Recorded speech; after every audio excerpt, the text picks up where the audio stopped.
Heto ang sikat na kainan sa Iloilo, ang Breakthrough Restaurant. Ipakita ko sa inyo yung loob. Ang Breakthrough Restaurant ay 20 to 25 minutes away from Richmond Hotel.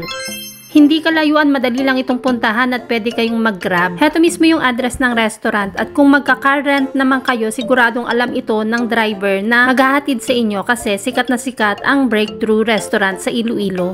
Nung nagpunta nga kami, napakaraming foreigner na bisita, pati na rin mga Pinoy. Sobrang laki ng restaurant at napakarami rin nilang table kasi ang dami talagang bisita. Kahit nung araw na nagpunta kami, sobrang dami.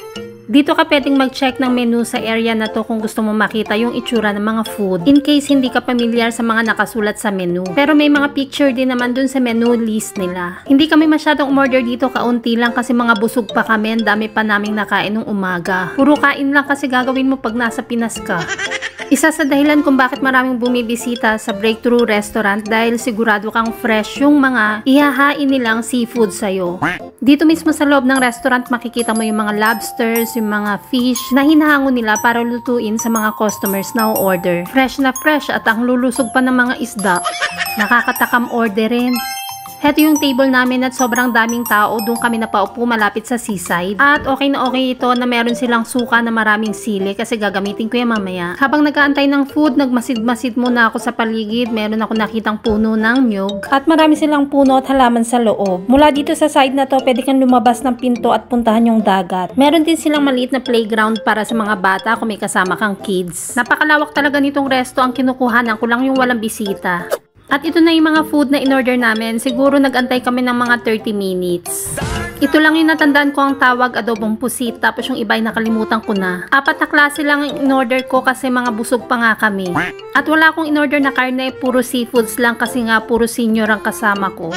Dapat yung hindi mataas sa cholesterol. Ang presyo ng food nila dito ay tamang-tama lang para sa fresh seafoods na gaya nito. At sobrang dami ring pwede mong pagpilian sa menu list nila. Nagdagdag lang ako ng mangga kasi available sa kanila. Isa ito sa mga in-order ko. Ang sarap ng sabaw nito kaya lang hindi ko ito nakain kasi ang laki. Ibinigay ko na lang sa asawa ko para siya na lang ang kumain.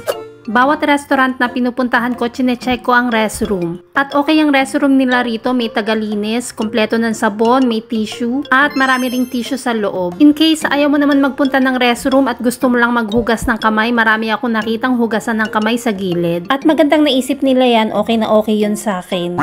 Masarap ang naging kain namin dito at napakaganda ng resto, malawak, mahangin. Masarap ang food at malinis, kaya kung nagbabalak kang pumunta ng Iloilo, isa rin ito sa pwede kong i-recommend sa'yo. Masarap kumain dito lalo na kung ang kasama mo ay family or barkada.